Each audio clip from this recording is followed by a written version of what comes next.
사랑하는 우리 가족, 오늘도 엄마와 함께 화목하고 행복하세요. 오늘 나눌 하나님의 말씀은 창세기 19장 24절에서 26절입니다.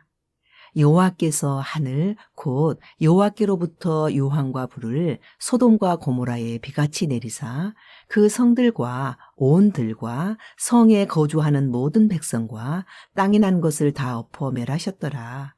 롯의 아내는 뒤를 돌아보았으므로 소금 기둥이 되었더라. 아멘. 하나님은 롯이 소알에 안전하게 도착한 것을 보시고 심판을 시작하셨습니다.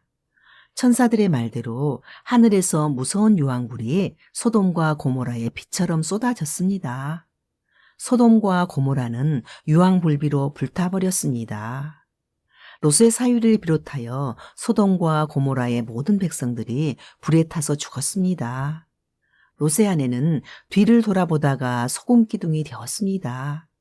생명을 보존하기 위해 돌아보거나 들에 머물지 말라는 하나님의 경고를 무시한 채 미련을 버리지 못하고 뒤돌아보다가 소금기둥이 되어 버렸습니다. 이것은 어쩌다 한 번의 실수가 아니라 소돔에 사로잡혀 살던 그의 실체였습니다. 롯의 아내는 소알까지 못 온 것이 아니라 안 온 것입니다. 롯과 두 딸은 왔는데 왜 못 와요? 롯의 아내도 소알까지 갈 수 있는 시간적 여유가 충분히 있었습니다.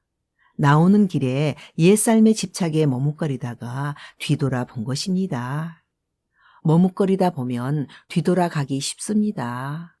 결국 롯과 두 딸만 소알성까지 도망하여 겨우 구원을 받았습니다. 그렇다면 그들은 롯의 아내보다 신앙이 나은가요? 사실 50보 100보입니다. 하나님께서 끝까지 롯을 버리지 않고 구원하시는 이유는 롯이 의로워서가 아니라 하나님께서 롯의 구원을 위한 아브라함의 중보적 기도를 들으시고 롯이 구원받도록 이끌어 주셨기 때문입니다. 하나님은 언제나 구원이 초점이지 심판이 초점이 아닙니다. 롯은 심판 중에 소알성을 피난처로 주시고 구원받게 하심을 감사하고 더욱 하나님을 의지해야 하는데 소알도 소돔과 가까운 곳이므로 화가 소알까지 미칠지도 모른다는 생각에 두려워서 굴 속으로 피해 들어가 살게 됩니다.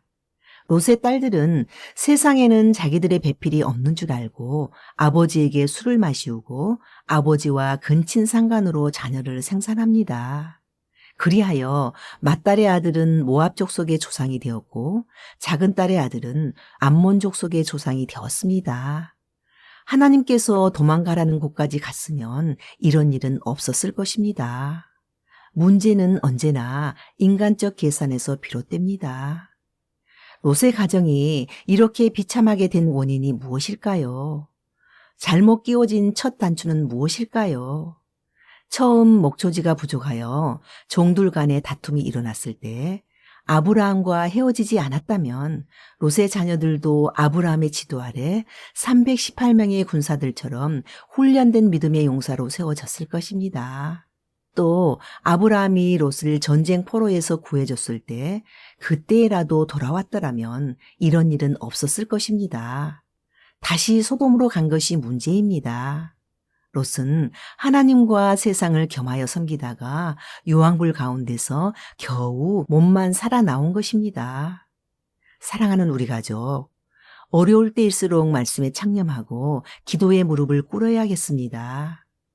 말씀과 기도로 먼저 우리의 믿음을 점검해 보고 속도보다는 바른 방향으로 한 걸음 한 걸음 성실하게 밟아 목적지까지 안전하게 도달하기를 소망합니다. 첫 단추를 잘 끼우고 갑시다. 첫 단추를 끼우려면 하나님께로 돌아와야 합니다. 그리고 예수님께 붙어 있는 것입니다. 가지가 나무에 붙어 있어야 열매를 맺습니다. 여러분의 가족은 어디에 계십니까? 신앙이 정체된 가족이 있다면 지체하지 않고 이끌어낼 용기가 있습니까? 하나님은 우리가 용기 내어 움직이는 그 자리에서 역사하신다는 사실을 놓치지 맙시다. 아멘.